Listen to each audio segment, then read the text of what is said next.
Welcome back to the Keegan and Company podcast. For those who are new to the show, my name is Keegan Hipgrave. And guys, if you haven't already, could I get you to jump over, like and subscribe on whatever platform you listen to this podcast on. It lets us grow the production, grow the audience, and have some amazing conversations with guests that you guys want to see. Now, in this conversation, I'm joined by one of the great men, professional rugby league player for the Melbourne Storm, Harry Grant. How are you, brother? Yeah, thanks, mate. You nailed that. First go. Mate, I was a bit worried. I was like, I wonder how I'm going to introduce this. And brother, mate, happy birthday. Oh, yeah. Thank you. I can't believe, like, we surfed yesterday and then we were talking about doing the potty today. And you're like, oh, yeah, it's my birthday. I was going to leave it a surprise too and just sort of like shock you. But, yeah, let the cat out of the bag yesterday. But how's the birthday been? yeah, thanks, mate. Yeah, happy birthday, bro. Because I was thinking, I was like, if you said, like, it was your birthday today and I had no idea, I was like, I would have been so rattled. Yeah, mid-shows. Oh, thanks. How's the morning been? What'd you get up to? Just training, just at the Melbourne Storm, flogging the dead horse. Yeah. Old Belzer loves it. Yeah. It was a pretty cruisy sesh this morning. So, yeah, just a little birthday sesh and then out for lunch and then come in here and then, see what happens after. See what we do No later. plans. So sometimes that's the worst thing when you got no plans. Yeah, mate, how was because for context, you guys are in preseason at the moment. Boys had a little trial on the weekend. How's preseason been? How are the boys traveling?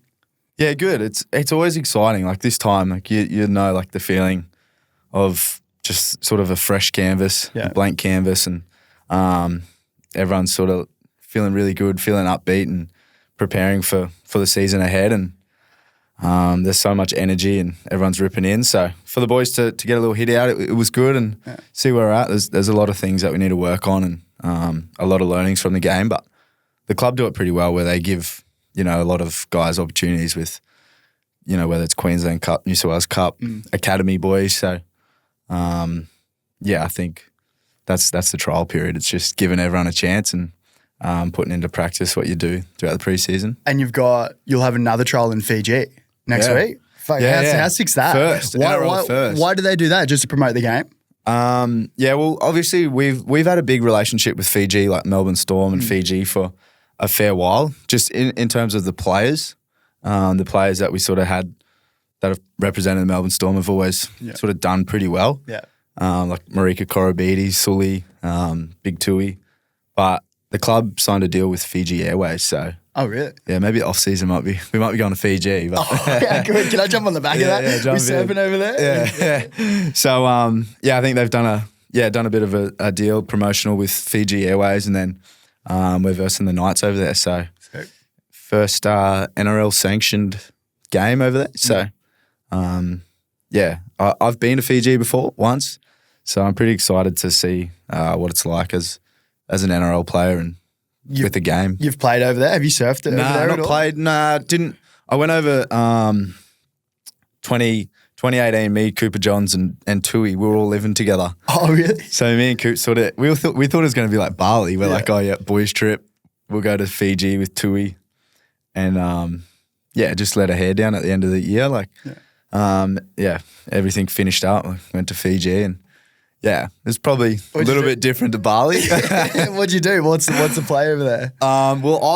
We just cruise. Like Cooper and I are probably very different people in terms of, I was so keen to get out, either surf or go into the villages and stuff like that. But Cooper was just finding pubs and standard, and then sleep until like 12 o'clock the next day, and then we'd just do it again. So we didn't really compromise too much. It was kind of like just found a few pubs and we did a few fun trips to some of the like sort of tourist spots, but also had a night with Tui and his family at his house that he grew up in, or Sick. not that he grew up in, but where his family lives now. So that was pretty cool. What is that? Bowls of kava. Well, I was going to say, what does it look like? Do you all gather around and have the kava? Mate, one of the best feeds I've ever had. Really? What happened? What was it like? His mum, they just love that, just putting on a spread for everyone and just big curry, like. So much food. No wonder like they're so big. And they would have been pumped having like you and Coops there as well, hey? Yeah, that was so nice and so welcoming. And, I'd played one game NRL then and Coops hadn't played. So it was cool because Well, I'm looking forward to seeing the difference and going back there as an NRL player and seeing what the community's like and how they welcome you in as that sort of I get like PNG vibes as well, like because they froth footy, like they froth footy over there, and so for teams to come over, like in terms of growing the game and growing like I guess the grassroots over there, it'd be so sick for them. Yeah, we might take a few recruitment officers and see if we can't pick a few up from the local ovals. Mate, that'd be sick. Mate, I'd love to talk about yesterday Arvo. Oh, brother, what an arvo. Mate, what an afternoon. We went all right. Yeah, we rolled into urban surf. We started on the progressive turns. Yeah. On the right. Got a fresh little sled. Mate, how was the arvo? No, it was so good. We obviously just wanted to do something. We both like surfing, so you surprised me. We'll go out and you come out a bit early. I had a little surprise for you, and then roll in this real flash board bag. Thanks, Sam. Thanks, Sammy Zuba. Yeah. It's not my board bag. I steal everything from Sammy. Geez, you're prepared for this wave pool sesh. Taking it way too seriously. Yeah. And then, open it up full of bubble wrap and, nice new sled there from the JS boys. So, that was pretty cool. I'm still frothing, but. It's it was a congrats on the Storm captaincy. Like that's where, and so you can thank the JS boys. I had nothing to do with that, mate. I just told the boys that I was coming down to surf, and they thought, you know what, like it's such a mate. Well, I'm sure we'll touch on it later, but like to be captain of Melbourne Storm is like pretty cool. So I think they just wanted to surprise you and say, mate, congrats. Like, and mate, look, and you bloody ripped on it as well. We got a few good waves. It was fun. I think you've picked up a new board there too. I think you had Jace's hand-me-down, old one. So yeah. The thing is Jace's Sub-Zero. It's kind of like a monster box, and like I love that stuff. And I was telling you before, I was like, you put like 3 shit turns together and you feel like you're surfing mad. And we were joking like yesterday too. Like any surfer's going to put their hands up and come on this podcast, and they might get looked after with the JS Industries because Keegan and Co. times JS Industries. Mate, that would be a dream. That'd be so cool. But no, like it was like progressive terms is sick because if you've been surfing, do you surf at Urban much or get around? We do surf a little bit. Like it's just it just fills a void when you don't have time or things are a bit rushed to go down the coast or the conditions aren't that good. You can always just go out to the pool and get your little fix. Yeah, that's all you need. Like what we had yesterday, and you go with a mate or. It's just, that was so fun. It was such a sick afternoon. It was so sick. I was like sitting there, I was like, mate, this is me. It's surreal because you're in a pool and then all of a sudden just waves pop up and everyone's surfing. And so have you done like any of the advanced or the like a monster or expert sessions? I've done, that was my first time yesterday doing the progressive, which was fun. Like still fun. It was so fun.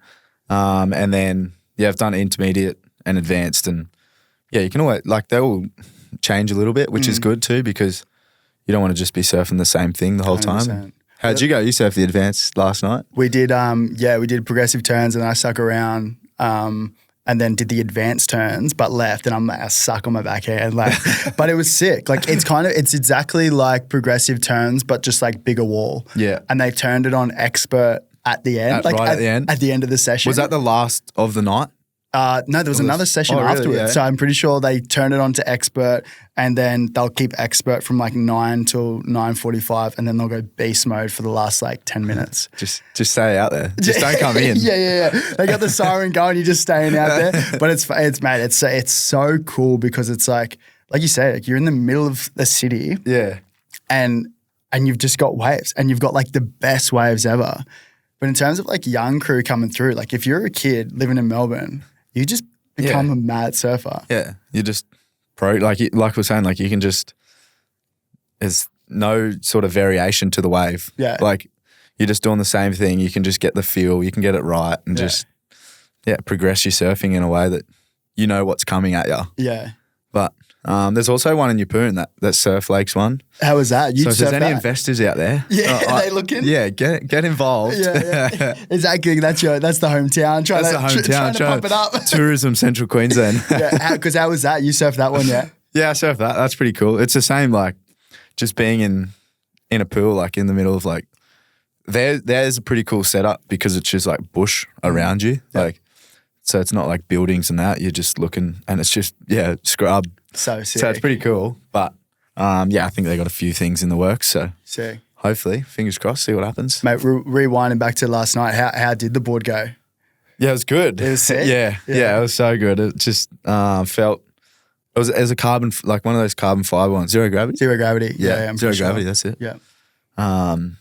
So, yeah, felt super light and maybe I was a bit biased because I'm frothing on it. But yeah, I'll be keen as to surf it in some ocean waves and see how it goes. But it's just cool, like, to sort of mix with those guys and Sammy and JS, like, how they just keep evolving. Like, they're been at the top of at the trade for so long, but just continuing to evolve and change things and be open to trying new things. Yeah. Like, coming out with a carbon fiber surfboard. It's Mate, it's so sick, like, man. Yeah, it's cool. Like, it's so, I don't know, that's just life, isn't it? You got to just keep growing with things. And it's light and it's like built for longevity. Like you'll have that thing forever. Like it's so sick. Because how did you meet those boys? Like where did that relationship kick off? So 2020, I think I was playing at the Tigers and I was surfing a little bit.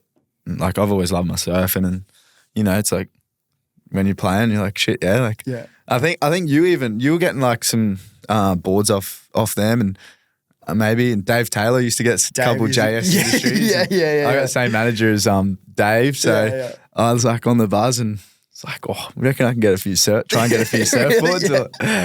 And then, manager sort of knew someone and then got in touch with JS and he ended up sending a board at the end of 2020, just before the Origin, and then had an Origin debut and then got an email from JS like you beauty Queenslander. That was sick. Yeah. Because he only had me on email. Like, so he's not even sending a text message, a formal email. Yeah, it was a formal email. Kind regards. Yeah. Queenslander, that was sick. Like, and I was just like, I was frothing. I was like, that's so cool. Like, when you're a kid and you're growing up, you love footy and surfing and all that. And like JS Industries is huge. So, mate, they're one of the for those boys, and then just to sort of make that relationship then, and sort of knocked about and surf with them here and there, and your good mate Sammy, he's a legend. So sort of just made that relationship, and like I say, they're good people. So you want to hang out with good people and get around them. So mate, it's been pretty easy. They're some of the best crew. Like that whole bunch. And we were talking about it yesterday, and I don't know what it is about because even the crew that we knock around with in footy, but also like on the Goldie and in Palmy, it's like the surfing boys like froth footy. But then the footy boys froth surfing. and so it's just like this sick little dynamic where the footy boys probably don't want to talk about footy, surfers don't want to talk about surfing, but then when they get together, it's like this whole free thing. for all. It's a free for all. And but no, it's cool. It's good crew. Like even I think you were telling me you had this conversation with Sammy Zuba, maybe when you went to Sunny Coast about at Stratty. At Stratty. Yeah, I think, or down here even. But yeah, and he was just saying like how. Like the crew, like Sammy's would you say, head of marketing or whatever, brand manager, for JS, and then like that whole crew that they knock around with is just so committed to being good people, good at what they do, and and that's business, but it's also like you said, they're training all the time, like they're ripping in and then going and get work done, like continually evolving, and then just good role models. So. Like I said, you want to be around good people, and they're pretty good people. Mate, that's the whole thing. Like exactly what you just said. Like they're not only like going after it in surfing, but business, like even family. They're all like, a lot of them, they range between like us guys that are like mid-20s, but some of them are like 40s, 50s, 60s, and they're still training. Like they're still like taking their little kids out surfing. And I was like, oh, in terms of like wanting to grow up and like the type of people you want to be, I was like, that's the kind of crew that I want to hang out with 100%. Yeah. Yeah. No, for sure. They just, like they're setting good examples and just showing you can be good at more than just one thing, and like you can sort of spread your wings a little bit and it's sort of good to see and hopefully learn a few things there. Yeah, can you teach us how to? I'm not going to be a dad anytime soon, but oh no, you're not far off.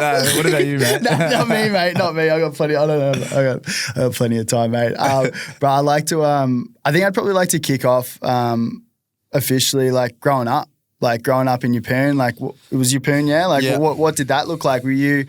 Was it always footy? Like, did you try different sports? Were you an outdoorsy family? Like, what did it look like in the Grant household growing up? Yeah, the Grant household was pretty wild at times.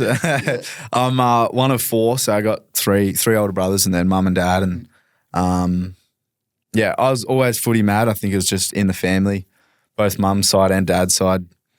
Love footy, and my older brothers were playing, so I got into it pretty early. I was probably 4 when I started playing. Well, did you guys have like backyard like footy games? Oh, the best. Like, we had the best backyard games. Yeah. And then you get with your mates, and when it was raining, we used to put the stinger suits on, like the nippers stinger suits. Yeah. We'd chuck them on and go and play in the rain. It was the best. Sliding around everywhere. Would your brothers like put it on you or like try and like beat the shit out of you because you're the young one? Yeah, always. Yeah, classic. Just a rule of thumb. Yeah. But that's what. Yeah, I guess that's what. You find your competitive edge and challenges you too. Like they're always just beating you, and you're like sore loser, and you're just trying to find a way to win, do anything to win. But I was pretty fortunate, like with the way sort of dynamic we grew up.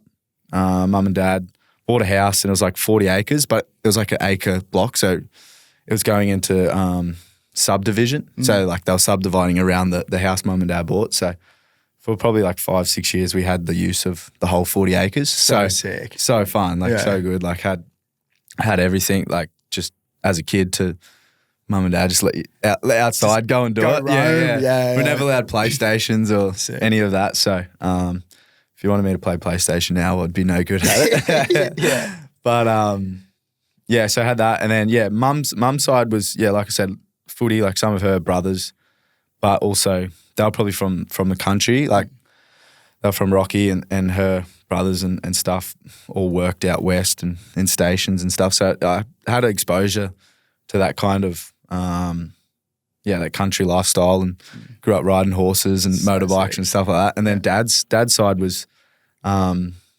Macquarie, so by the coast. So they love their surfing, fishing and diving. And so had the best of both worlds in a way, looking back on my childhood, very lucky. And any sport I could play, I was doing it. Anything to get days off school. Really? What were you doing? Because you did clubbies, yeah? Yeah, I did nippers. But footy, touch, AFL, cross country, athletics, whatever. Never really tried my hand at rugby union, but my first ever Queensland team was actually AFL. Really? Bro, I didn't know that. Yeah, I made Queensland country AFL when I was 12.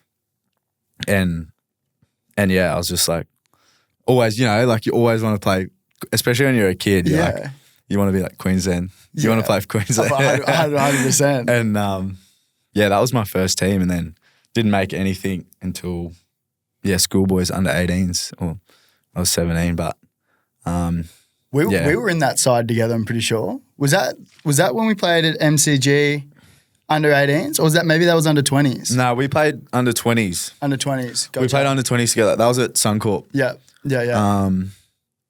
Queensland Origin. I look back at those teams of like the boys that played and now have like gone on to play Origin. Like it's pretty cool. It's so sick to see. It's pretty cool to see those sort of teams, and like even now, like you look at the team and a lot of the crew sort of come together or come through together. But that's where we kind of like mate.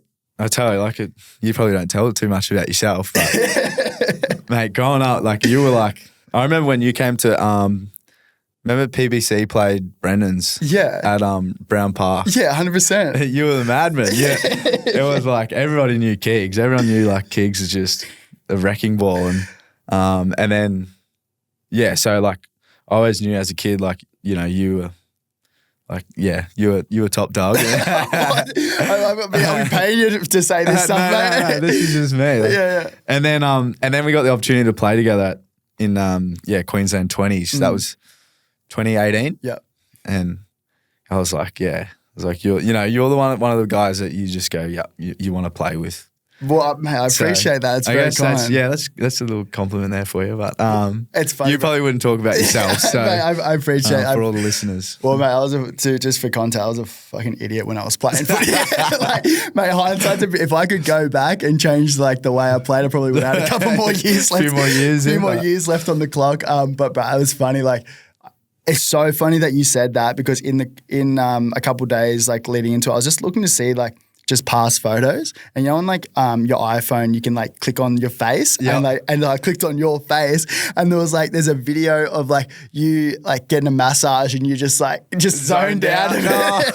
And then also there's a pic of me, you, and I think a guy called is it Sam Skinner? Skinner? Tommy Skinner. Sorry, Tommy Skinner, because we all had the same manager, Clint Chavosky. Yeah. So there's a sick little photo of us like when we're 18 years old, like at 17, I remember that. Yeah. But those stuff's so cool, like the piece of playing at such a young age and then watching mates like progress, like that's the coolest thing.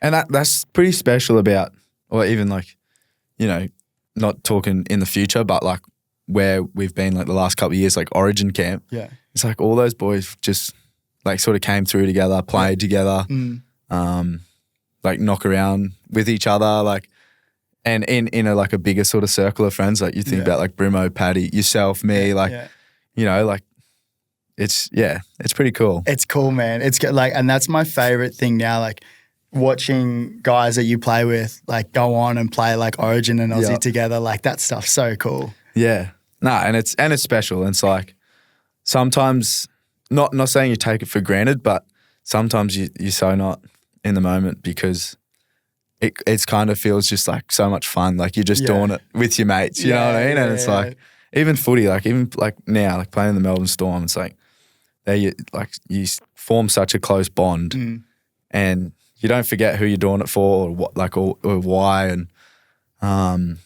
but it's like sometimes you just got to take a step back and go, this is as a kid, this is what I wanted to do and I'm doing it. Like it's so cool. We'll zoom in on the Storm in a second, but even like playing against mates, like I remember in the semi-final last year with you and Paddy. I know. Right? It was so funny because like you and Paddy that takes me back to like playing in the backyard with my brothers and they just is that why you grabbed his hand? Yeah. Because mate, I watched the game and I was like, oh, good to see the boys like going at it. And then Paddy came on the podcast like that next night or like the night after, and he had his little split on his cheek. And I was like, that wasn't me. I was like, what happened with Harry? He's just like, oh, I don't know. He's just like, I think Harry was a little bit fired up or something. Because what happened? Like, it was off the kickoff, yeah? Yeah, it was off the kickoff. And I think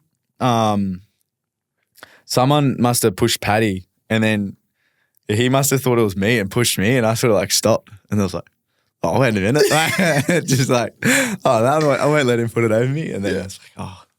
Yeah, and then we just got rissoled, so I probably shouldn't have done it. I reckon it was a great start to the game. Yeah, it's really funny, but looking back on it, it was funny. Yeah, mate, coming into the Storm, like I think, you went through, I'll touch on like the injuries and stuff a bit later on, but mate, coming into the Storm, why was Storm the club to go to? Like, where did that come from? Because like you're in Bronx, like junior development for a little bit there. Yeah. Like, why was that the direction you wanted to go in? I had a little bit of interest, from the Broncos. I had a bit of interest there, but I just felt like for me, like the way, even back then, like I valued as a player, I was like, that's Melbourne Storm, and it's crazy, and then they were keen. Out like sort of in school, and I didn't really have too much else to look at.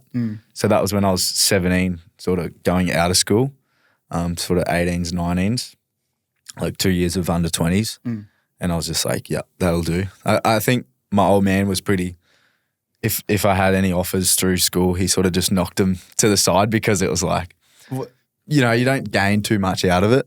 Did he tell you? You wouldn't tell you? Nah, he wouldn't tell me. He didn't tell me much. Really? Nah, probably. He's probably got a few like that. People rang him up or whatever. But what was the reason behind that? I just think like you're at school, like you're not really so many crew get caught up in and being an NRL player at such a young age, and it's so far off. So I think I was so driven, and especially the fact that I didn't have sort of that I wasn't penciled into anything and that. Like I was just driven to trying to get better and chasing that. Yeah. And like I think like that got a lot out of me.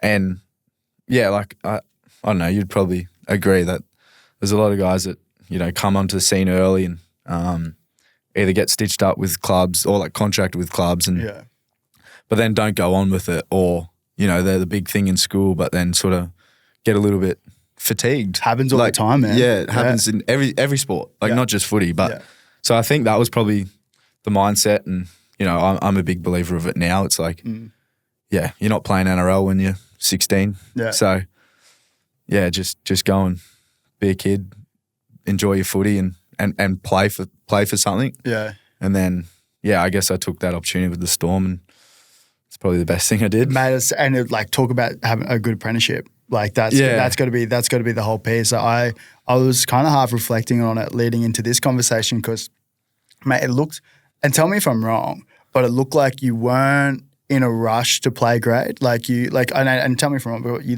had a really great apprenticeship at the Storm 20s. Like you got to captain the side, Then you played at the Sunny Coast, and you were just sort of buying your time, like learning from guys like Smithy and Slater.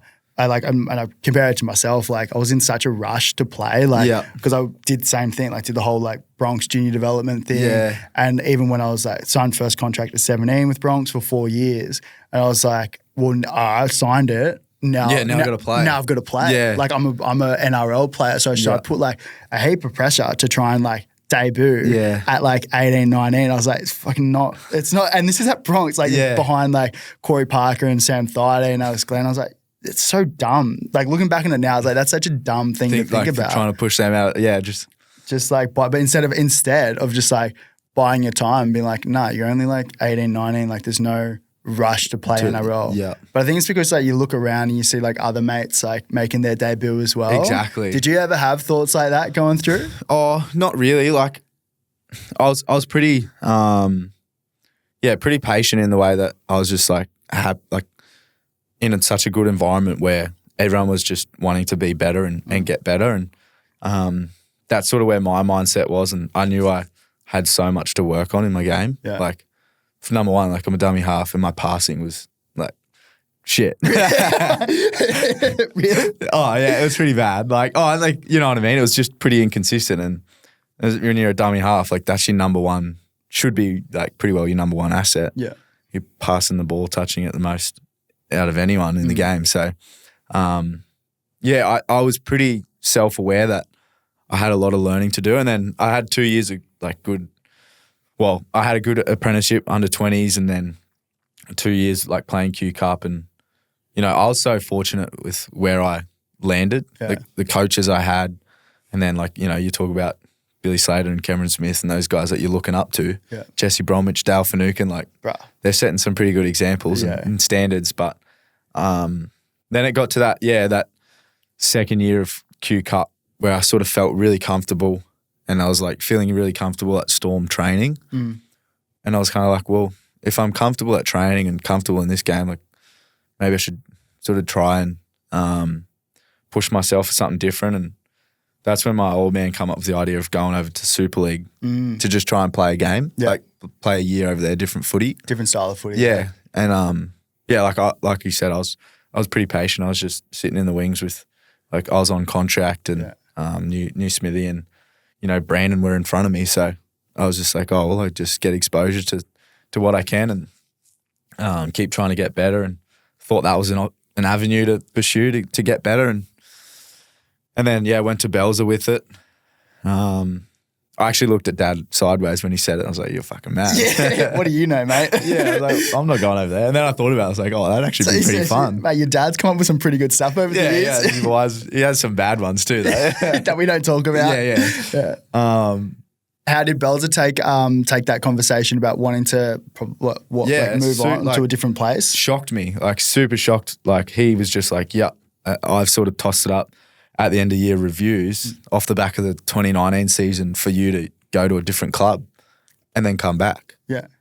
And he's like, but I sort of got shut down, so I've sort of left it.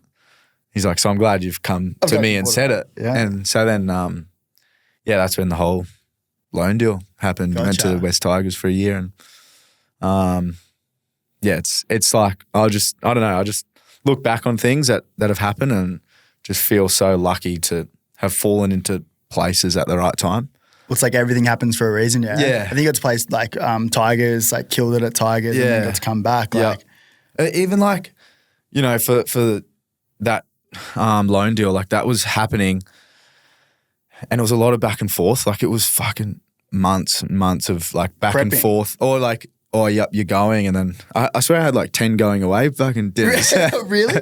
Cooper John's, my roomie, was getting sick of saying, hey, boys, we're going to go for dinner tonight. It's Harry's last night. It's the last hurrah. You had 10 piss-ups in the lead-up. Yeah, proper. So the boys were just like, hurry up and leave, mate. No. What was holding it up? I think they were just like getting all the logistics. Like it was the first time it happened. So it was kind of hard logistically to make it happen. And then the idea come up of a swap. So like Mommers came to the Storm and I went to the Tigers, and then it was just a lot of back and forth for like months and months, and similar like the Jazzy Olam situation recently. Like, so like I've sort of spoke to him a little bit about it, but I got to the Tigers, and then we played that game. The weekend I got to the Tigers, and then COVID hit. So I ended up going home for like 6 weeks, and I reckon that was the best thing for me because I was so like fatigued, like mentally drained from just going, where am I? Like all preseason my head was going, yeah, I'm going to the West Tigers, I'm going to be a Tigers player, get myself set for that, but I was still at Melbourne. Yeah. So I was just like, it was really a weird situation, and then that COVID happened, and I got to go home and had the best 6 weeks. Really? It was so fun. Just surfed all day, fished. Pretty well, like just like all my family were there, and you know, had a cousin up from Port Macquarie that he was planning on doing a lap of Australia in a troopy, and got stuck at Yeppoon for a little bit. So really, worst places to be. Yeah. So then we just had fun time. Yeah. So there wasn't much COVID getting around up there. No, so pretty very shut off, mate. You're like West Dolls up there. Yeah. But that's but lucky that you did go to the Tigers because that allowed you to play a whole I guess a season of grade compared to if you were at Storm and you weren't in the top 17, you wouldn't have played. Yeah, I wouldn't have played much. So I wouldn't have played at all because it was COVID. So I would have had a year where I just had sort of no real development. Yeah.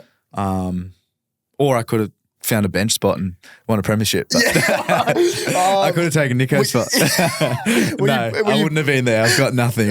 Mate, you never know. You never know. Well, how was that when the boys won the GF? It's a bit bittersweet, hey? Like obviously like you froth them. No, I was like so happy because like, you know, I'd taken my opportunity to do what I did, and like along with that, took that opportunity and so many good things happened from that. So to see those boys, win that, like, because we were in Origin camp when they won. Yeah, right. So we went into 2020 Origin camp, and we were watching the grand final all together as a group. So I was like, if I didn't go to the Tigers, like I wouldn't be here in Origin camp. Gotcha. And then they won, and I was just like so happy for those boys. And they were like such a tight group that year. COVID, like. Yeah. They were all just together in Twin Waters, and for the Melbourne Storm, it's for Victoria. Like that's a very special premiership. Like you think of what Victoria was going through with COVID, and then I think there was a lot of a lot of people in Victoria that started watching NRL because of the Melbourne Storm. And it was the first one on, yeah, and then that team and. It was more than just the 17 that were on the field, but like that whole organisation at that time was very significant to. I spoke to Nico about like that time, and mate, it's so cool. And he said like, yeah, exactly what you said. Like those boys were so connected, but even like you training with those crew, and you talked about like your Billy Slaters and your Cameron Smiths. Like, what are the biggest things that you learnt from them, like during your apprenticeship? So hard. Eh? I think number one is like good people. Really, yeah.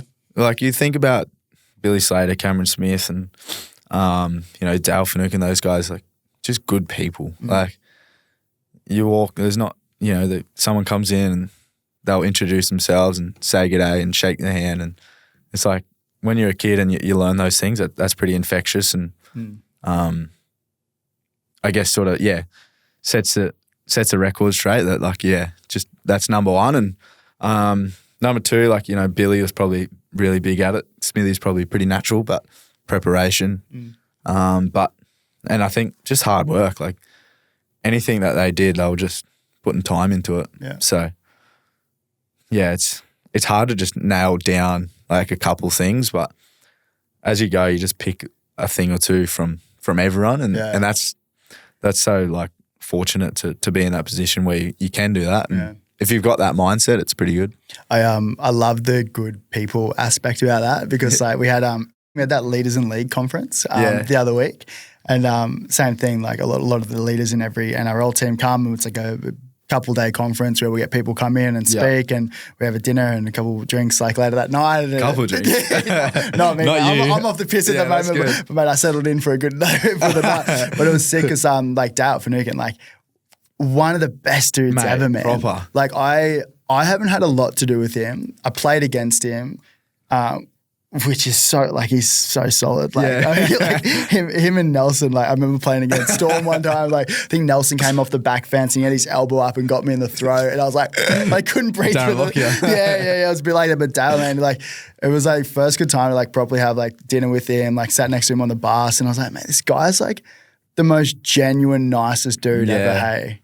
And you'd probably resonate a lot with him. Like, the way he plays, people just think he's a madman. It's wild. Then, you get him away from footy or away from training, like even training, like to see him prepare for a game is like so routine, and like it's good to see because like everyone's different. So like if that works for you, that works for you. Like me, probably not as much routine in my sort of training or game, but to see Dale do it the way he does it, but then as soon as training or the games are finished, it's just like this big cuddly teddy bear. Like, but I think just get his guitar out and play a little love song or something. And a beautiful voice as well. But I think there's something in that, in like, I guess being a character going into a game or going into training, because it's like as soon as you cross the, it's a cliche, but as soon as you like cross the white line, it's like full different person. Like you see him like running out when he does his every time he does that run, he just goes. He does that at training. Really? Like he'll do that at training, and I think Scotty Drinkwater used to be like, because he'd clue on to like all these little like routine things, and Drinky would try and like mess with him, like try and race him to the other side of the field and stuff like that. Like, I'll get Braden to clip it afterwards because the Rambo there was this video of like you could hardly see him, and then he sprints out of the the sheds. The tunnel. That's him at training. So he'll like come over, and then he'll just like sprint to the other side of the field and do his little stuff, and then come back. But Drinky used to like race him and like just do the most random stuff to him. So sick. Brother, mate, this is obviously like a mental health and sport podcast, and I guess the reason why we want to have these conversations is to encourage conversations with mates and I guess break down the barriers and stigmas of mental health. And I know someone like you, like from the outside looking in, like looks like you've got it all sorted, and it's probably looks like it's been smooth sailing for a majority of your career, but it hasn't been, and I'm pretty keen to touch on it. I guess like we've spoken a little bit before this podcast and over the years, and mate, you've had your fair share of injuries. And I guess I'd probably like to zoom in on the staph infection. Probably like how did that start for you, and what was the situation like? What did that look like? I always probably brush over it because I'm like sometimes it just happened and it was what it is. But I guess it's part of my story and journey, and it's part of who you are. So I might dive into it a little bit, I guess. I do recall, like, I was actually on the phone to my mate just on the way here, and he was the one.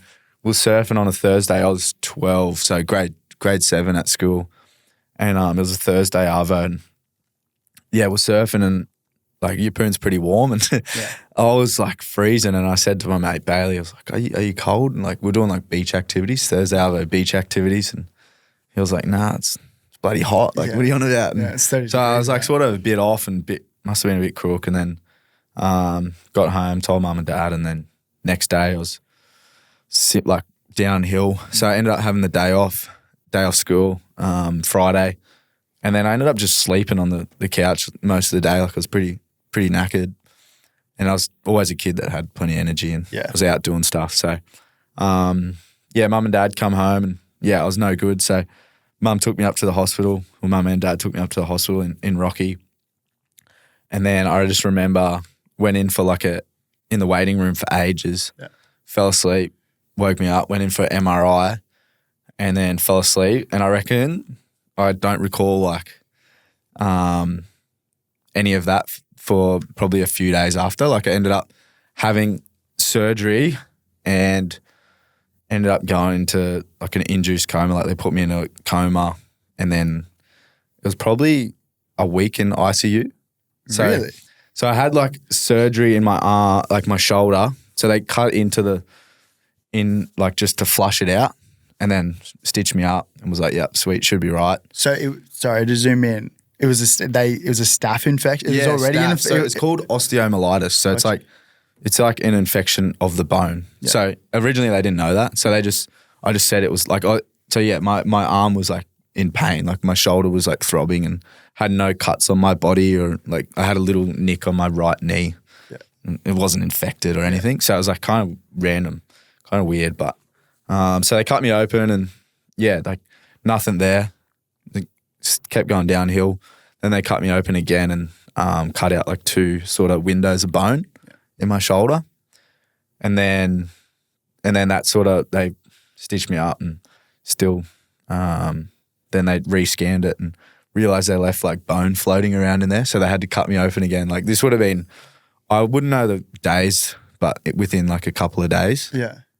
So I ended up really, really crook there and like, doctors kind of said if I wasn't so fit as a kid, like I would have been brown bread.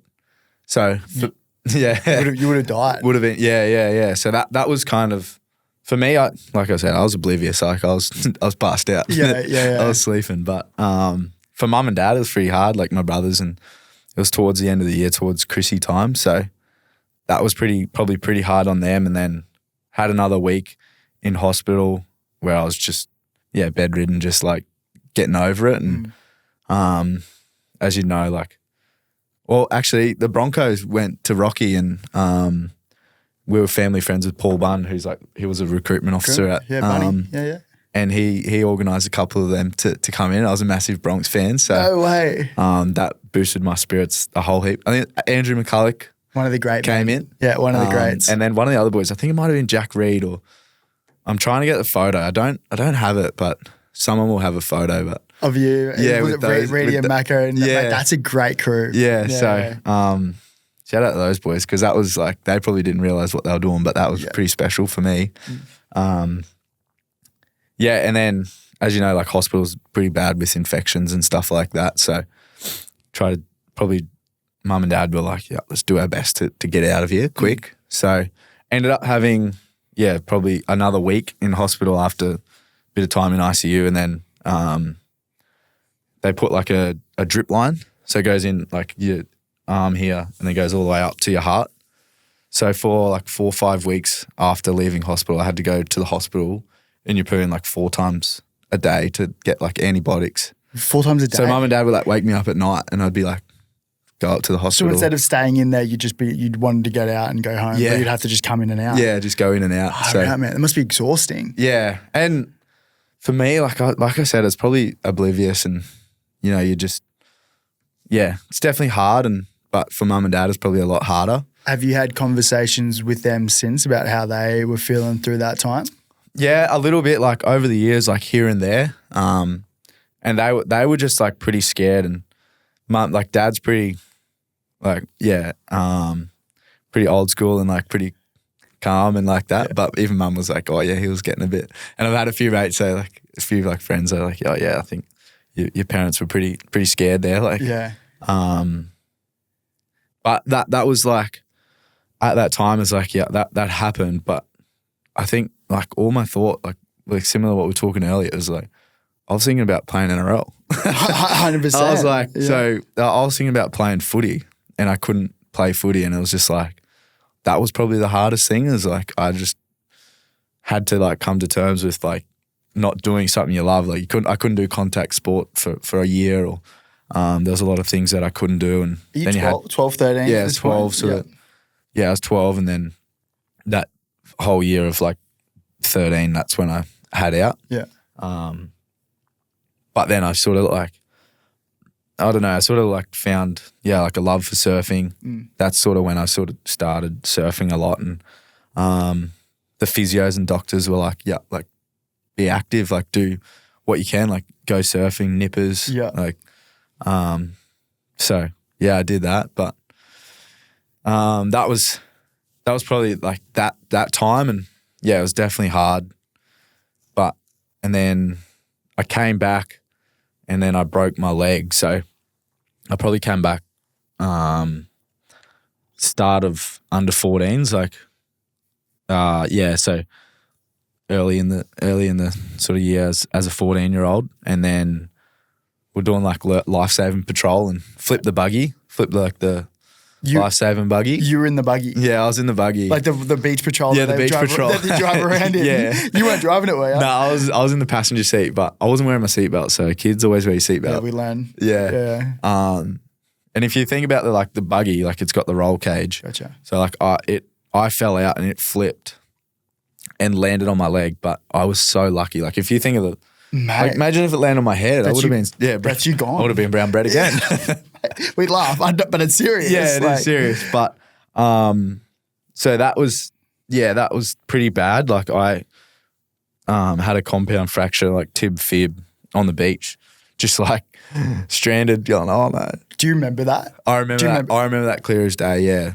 So did you like look down and? I looked down and like if you see my leg, like there's a big scar there, like that was all open, and then like I just remember like in the sand, like I had a look and I was like, all right, don't look again. Oh, really? Yeah. So then there was some people around on the beach and they lifted the buggy off and I just crawled out and I was just drawing in the sand and all I was thinking again was like footy. Like I remember going in the hospital and I was just like, oh, so like, will I be able to play footy again? Like what?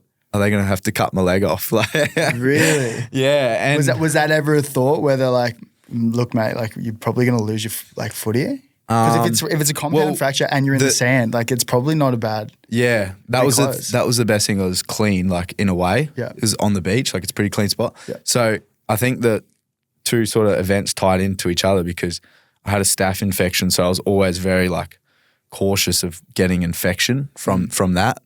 And then a year later, I get like a big compound fracture, and it was like all open wound and that. Yeah. So I was like super scared of getting another infection in it and.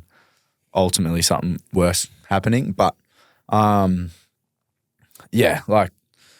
it's not too much, I guess, compared to some people, but it's part of my story and I guess shaped me for who I am because I think I went through that as like a 13, 14, 15-year-old and that's a fair bit of like uncertainty for a kid, and I guess it instilled. I was already mentally tough. Like I was already like my parents are pretty strong-minded, strong-willed kind of people, and was always in that environment. But going through that, I guess I sort of felt like I wouldn't say learn a lot about yourself, but I just learnt to cope with a lot of things. Yeah, and I think that's probably my downfall too, because I think going through that, like, and you. With like what you're doing, it's so great, but like sometimes I struggle to like really open up. I'm like, really, you know what I mean? Like you can hold things in because I went through that, and I was just like, if you're like sort of all right, I can handle things myself. Like, so that's probably, I guess, coming on this and then listening to your conversations and having some mates that are in, you think about Nico, like how easy he is to talk to, but like for myself, it's like. Sometimes you can just hold things in and I guess that's kind of something that I want to work on or a growth area. So that's so cool that you're aware of that because I remember talking to you before Nico's potty. Yeah. And we were talking, and when I was talking to Nico in the potty, I was like, yeah, this is like what Harry said, and he's just like, oh, it's cool because Harry doesn't usually talk about his shit too much. Like he keeps just saying, I think I'm a good influence on Harry. Yeah. Like, you know? He is, and like I think for me, it's like, all right, like I know if there is something, like I know who the people are that I can lean on. Yes. You know, like it's like there's a lot of things for me I feel like I can internally probably deal with, and that's not the best thing. Yeah. But there's going to be people out there that are in the same boat. Yeah. They do the same thing, but it's like, all right, well, you might have some tips, but it's like, all right, who's someone that you know that you can lean on if you do need to. So. But it doesn't have to be everyone. Like that's something that I stress like in this podcast, because like obviously like this podcast is like aimed to break down like being able to have conversations with other people, but it doesn't have to be to every man and his dog. Yeah. It's the crew who you knock around with. Yeah. Like it's the people, and it might only be a handful of people that mates. you feel comfortable. It might be your parents. It might be your grandparents. Like, and like sometimes you might not want to talk to them. So it might be a psych. It might be a coach. Yeah, like, you might go and see someone like super like left field. Yes. Or like not connected to your. Yeah. Yeah, that's so true. But Matt, it's like it's that. What's that cliche expression? It's like a problem shared is a problem halved. Yeah. Like that, and that's mate. It's a cliche, but it's so on point. Yeah. Like I find. When I've gone through shit, like medically retired from footy, like whether it's a breakup, whether it's whatever, financial stress, like when I talk to crew who have been through similar things, I don't know, it's kind of like a relatability piece where you can see what they've gone through. You can sort of be like, oh, well, I'm not by myself in this. Yeah. And they've got the experiences too, I guess. So they know where you're coming from, and then like what helped them, or, you know, where you sort of want to get to or can like kind of need to get to in a way. 100%. But and even like that's why I think like these conversations are so cool, because you got someone like yourself who's like now the captain of the Melbourne Storm. And it was just like who so many young crew look up to, like not only like Storm like fans, but like Queenslanders, like, and for you to come on and be like, actually, you know what, like talking to mates actually helps me, and it's something that I want to be better. I'm not perfect. I'm not good at it. I'm not perfect by any means, but it's something that I'm trying to be better at. Yeah. Which is so cool. And that's be such a great learning for young crew. Yeah. And that's like, I guess, you know, what you do. Like even your podcast, I remember, was it Matt Sharma, and he spoke so much about his morning routine. Yeah. And, you know, I took a few things from his his chat and put it into my thing. It's like, you know, all you got to do is sort of reach one or two people, and it's like, you know, if they can sort of resonate, or you can shed light on something. It's like, or someone picks something up from what you're saying, then, you know, they're going to be better for it. It's just like, might be like a little 1% better. Yeah. A little 1% like every day. Yeah. That's so cool. But yeah, that was cool. Like his sort of morning routine stuff. What'd you pick up? What are you doing now? Are you doing the whole smoothie routine? Nah, no smoothie routine, but I'm on breakfast club now. I never used to eat brekkie. Yeah. So I'm in brekkie and then cold shower. Really? Yeah. He had that guy that he listened to as the keynote speech, and went and listened to that, and a few drives in the off season. So. yeah. Matty Sharma is one of the great transition, I guess, like role models. Hey, yeah. Like he played I think 50 games for the Titans. Had a bunch of knee recos. Ended up going out of the game, like trialing a bunch of different stuff. Like was in real estate, and now he has like a super successful buyers agency on the Gold Coast. Like specializing in like Southern Gold Coast. And he's so good because he's like so business minded now, but he's like still one of the boys. Still one of the boys. You're hoping he's doing a favor. He's like, no. That actually doesn't add up. This is the bill, mate. Yeah. But that ties into like the JS boys and like even the crew that we knock around with. It's like everyone's like doing their own thing. Yeah. But even like to come back and footy is such a cool thing where it's like imagine like 10 years. 15 years from now, we're all like old and retired. No, like you're a great example, because it's like, all right, one door closes and it's like, all right, what can I do next? And it's like, I think that's sort of a mindset is like, whatever you want to be good at it. Yeah. So I know for now I'm playing footy and I want to be good at that, and leave no stone unturned. And it's like that door's going to close one day. Haven't given it too much thought yet, but once that's done, then I'll look for the next thing. And that's so cool. Do you think about what you want to do after footy? Not really, not too much. Yeah. Just surf. Yeah. How do we work that into a job? Yeah. JS, can you sign us up? Hook us up. Yeah. You could be the new marketing manager for JS Surfboards. See you, Sammy. See you'll be knifing him in the back. But yeah, no, it's like, I don't know. I'm pretty like, that's what I'm doing now, so I want to be good at it. And then, I've enjoyed little things along the way, and you pick things up from people and from conversations, and but if you do it right now, it'll take care of itself as you go. But brother, you're getting so wise in your old age, eh? Look at you go. But I think one thing, like I guess I want to touch on with like my injuries and stuff, and like I guess I had another injury when I was first out of school, like 18, like going into the 20 system. But it's like from all my like negative things that have happened, like so many greater positives have come from it. Yeah. And that's just sort of the way I look at things. Like if there's something that's bad that's happened, it's like, all right, well, that's bad, that's happened, but I can't change it. So like what's next? Yeah, what's next? Like there's going to be something more positive down the track for me. And like I think about like my shoulder and then my leg. Like I was always a half growing up. And like that was a big turning point in my life. Like I was a half, had a couple years out of the game, and then come back and school team needed a dummy half. And then I sort of changed into that role. And like that's just an obvious one of like, well, if that didn't happen, like would I have transitioned? Like would I be sitting where I am now, like playing for the Storm? Like playing, I don't know, playing for Australia. Yeah, like that one little. I definitely wouldn't have been. I don't know, like an Origin 5'8", wouldn't be knocking Cameron Munster off his perch.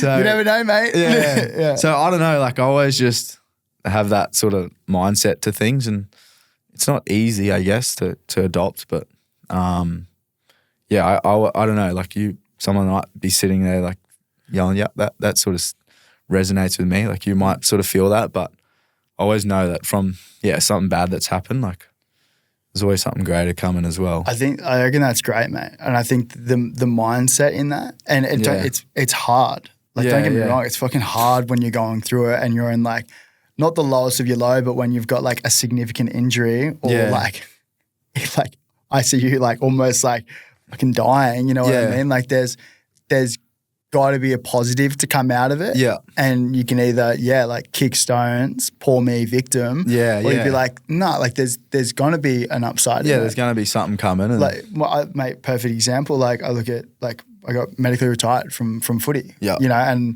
and while I was sad and upset about it and how like, mate, I wanted to play Origin. I wanted to play for Australia. Like everyone does. Yeah, that's your goals. But then like 24, the neurologist was like, nah, you're done, man. And I was like, okay, well, yeah, like I want to be good when I'm older, but what's it going to look like now? And then now I wouldn't be having these conversations now, wouldn't get to be doing this, which to be honest, mate, I get so much more fulfillment out of doing this stuff than out of any like footy team that I've made. Clanging and banging on a sad day.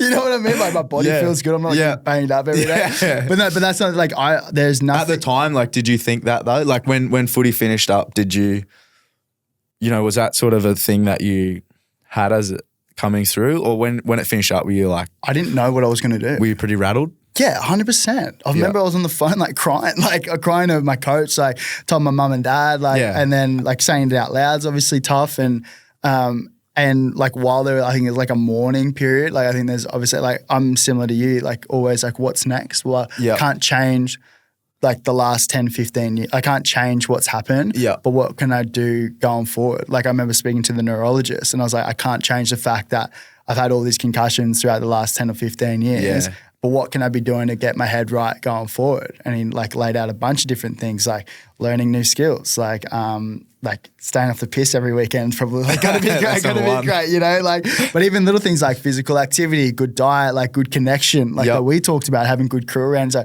there's a bunch of good things that'll help brain health. And mate, there's nothing more that I love more than what I'm doing now, like studying psychology, you know, I get to work with the RLPA now for players who are transitioning out of the game. Yeah. And I was like, I wouldn't change what happened at all. Yeah. If anything, it's a positive. So it's like there's always going to be something good that comes out of a negative. But, you know, it's up to you too as well. Like you got to have that, I guess not, work ethic or, you know, put yourself in that position. You can't just be sort of kicking stones. Yeah. And that's sort of when things are going to stay bad. But like it's not easy to do. You might need someone to pull you along or pull you out of that and go, let's go. What's next? Like, there's something coming. It's great to have those people. Yeah. But and a lot of times you might not have that person. It might be listening to this. Yeah. It might be like this conversation now. Just be like, you know what? Like, I'm not kicking. I've got an injury. Like, what can I be doing? Yeah. Like, how can I be proactive about this kind of stuff? Because what are you going to do? Like, kick stones? It's not going to help anyone. It's not going to help your situation. Yeah, nah.